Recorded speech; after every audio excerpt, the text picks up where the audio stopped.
Hello. Today is October 24th. I'm here with an update at the end of the day. We're starting to close in on the kitchen floor, but before we get there, let's take a look at the floor on the third floor. So the first thing you will probably notice, well, down here, it's a little more subtle, but they're starting to scrape off the stairs. And here, starts to clear up. The back, the risers have to be done by hand, and of course the treads get sanded. So they're starting to move down there. Here we have some more.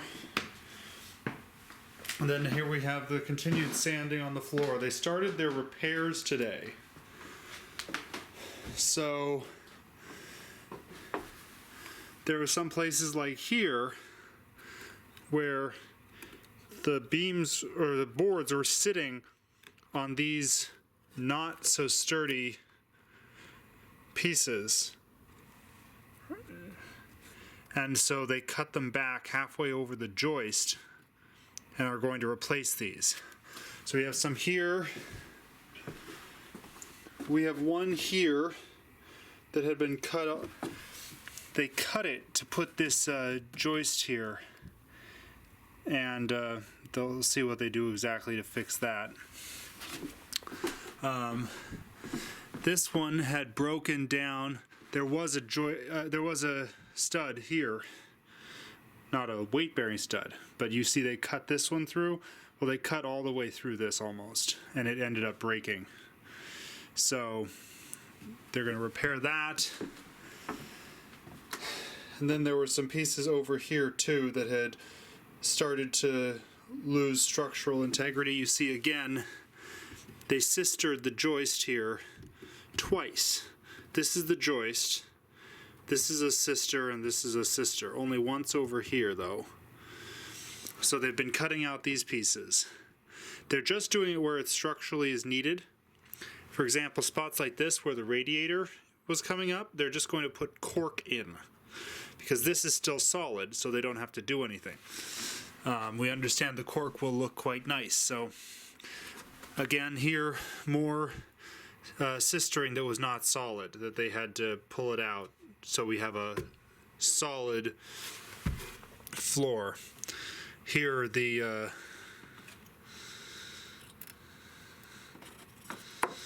yeah, so see, this used to only be resting on just a 3/8 of an inch of a sistered 1x there. So they're starting to make some progress. We've got this brighter board here, then a brighter board over here, which they wanted to replace. And Penny said, well, can't we just stain these one boards? And they said, yeah, we can do that. So a common area for repairs is around where the radiators had been placed, like right here. But there are some just odd pieces that are damaged that they've been cutting out all around. Here was another piece. This is our opening between our bedroom and our closet. So that I took out, it wasn't actually pine, it was a stud. You can see where I cut it right down there and right down there. So here in our bedroom, these are all the little pieces that they can use to repair. Again, where the radiator came up and where the radiator came up, so they had to pull those out. And then there was some little piece back over here. I wonder what they want to do with this, because these are not full joists. And if they had a seam here,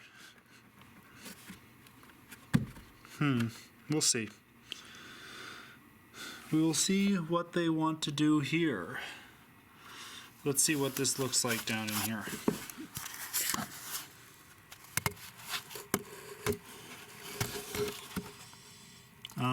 Okay. So that big piece of wood is a cross between two joists. There seems that there used to be something right around here running up.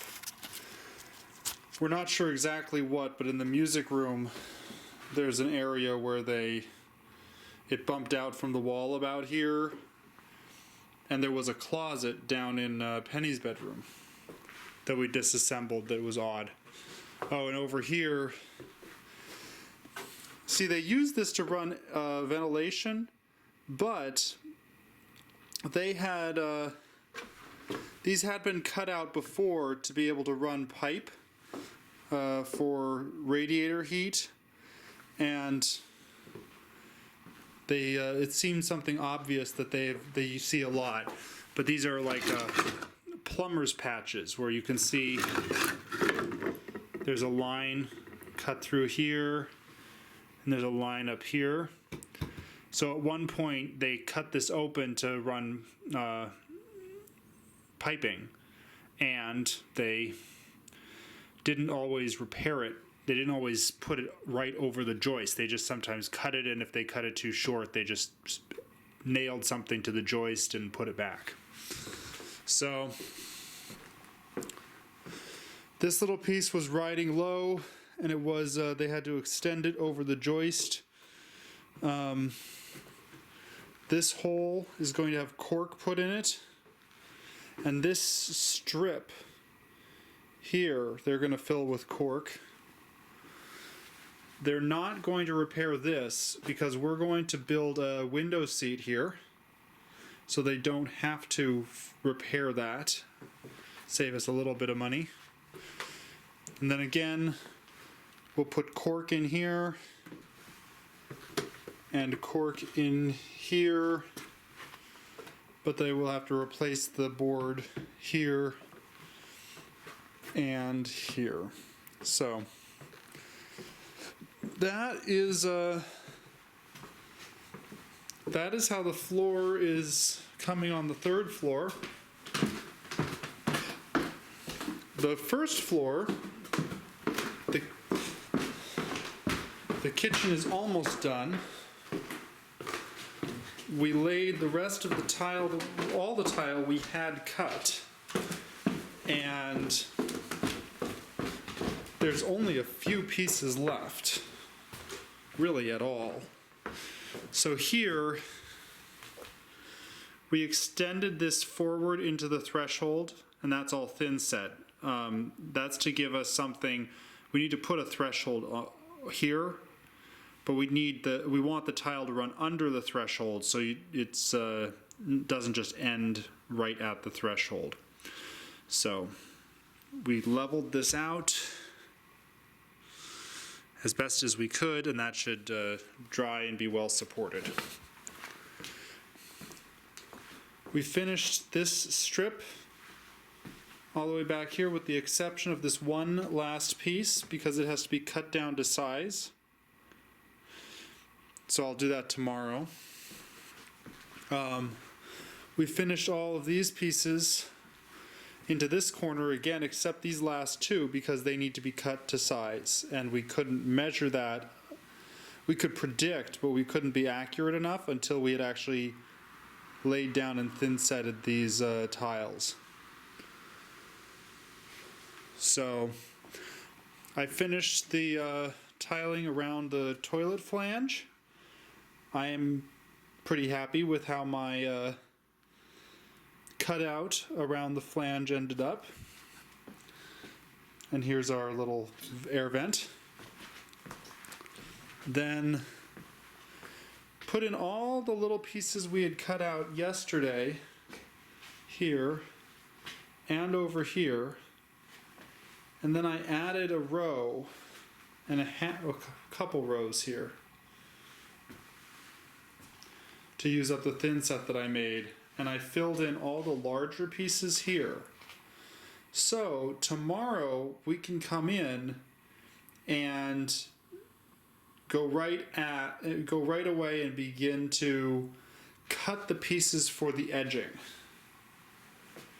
Now we have to lay out and put out the rest of the big pieces, but that should also go pretty quickly. especially when Aaron and I work together on this. So, let's see if I can do this without blinding myself. You don't need the light anymore, do you? No, you think you do? Okay. Thank you for watching. Bye.